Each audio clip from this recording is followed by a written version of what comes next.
Good morning, afternoon, or night, teacher, depends on what time you're watching this video.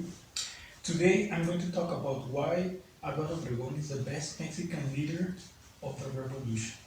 And before entering into my speech, I would like to start with a quote from Daniel Santayana that it states, "Those who cannot remember their past are doomed to repeat it." To understand the Mexico nowadays, we have to look back to history and check what we have did, what we have done as a nation. And in this time, we're going to look specifically to the Mexican Revolution. That that the result of this conflict led to the constitution that now rules us today, changed the social change change the social change the society and many other things. Well known that in these kinds of events there are plenty of characters that fought for their thoughts and their own reasons. Being in this case my favorite character, and I think the most important, Alvaro Obregon. I'm going to give 3 reasons why Alvaro Obregon is the best Mexican leader of the revolution. Okay. The first one is his consistency and determination. We can look back to what he have done in the revolution, and if you don't know, he was a country person.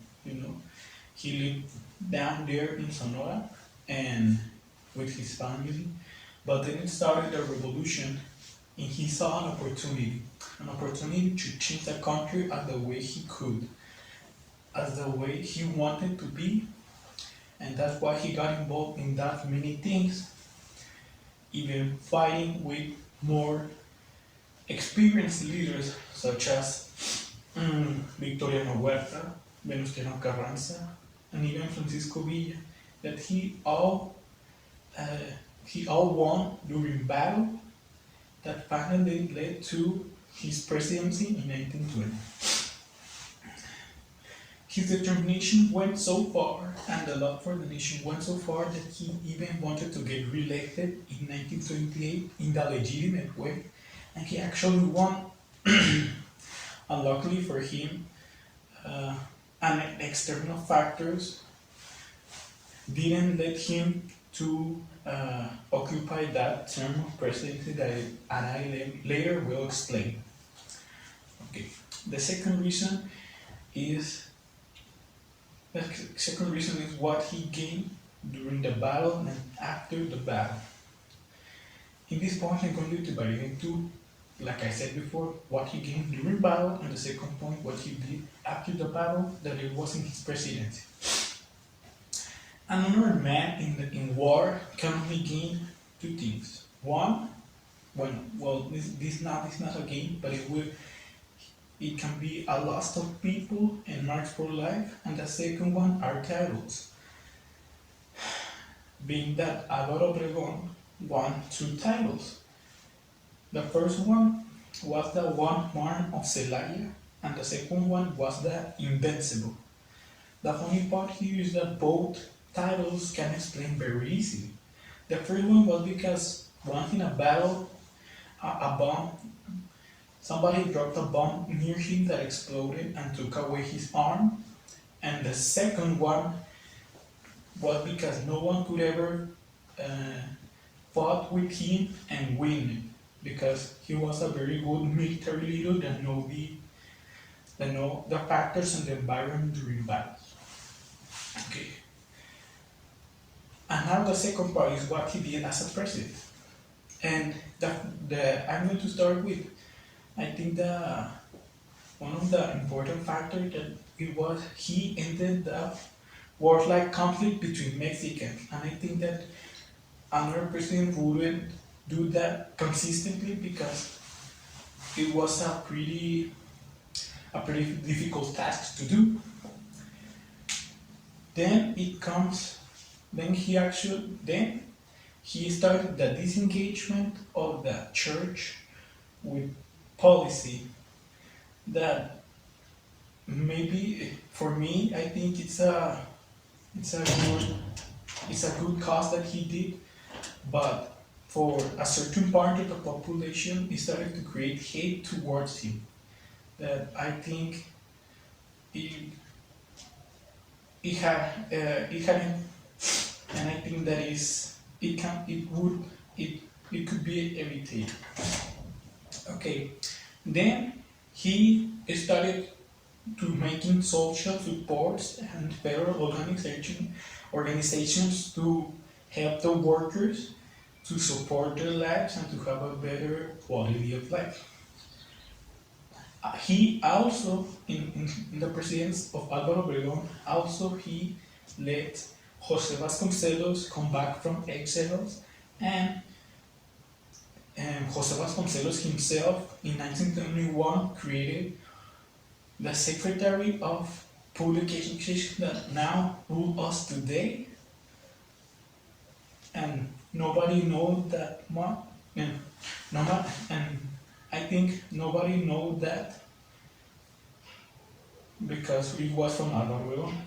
And lastly, and I think is the most important, is that he, the in the presence of Alvaro Obregón, started to accomplish what they it started to accomplish the proposes of the Mexican Revolution, and we can see through history that all the reasons why the revolution started and why they were fighting, it weren't accomplished by not that many, but Alvaro Obregón did. Okay.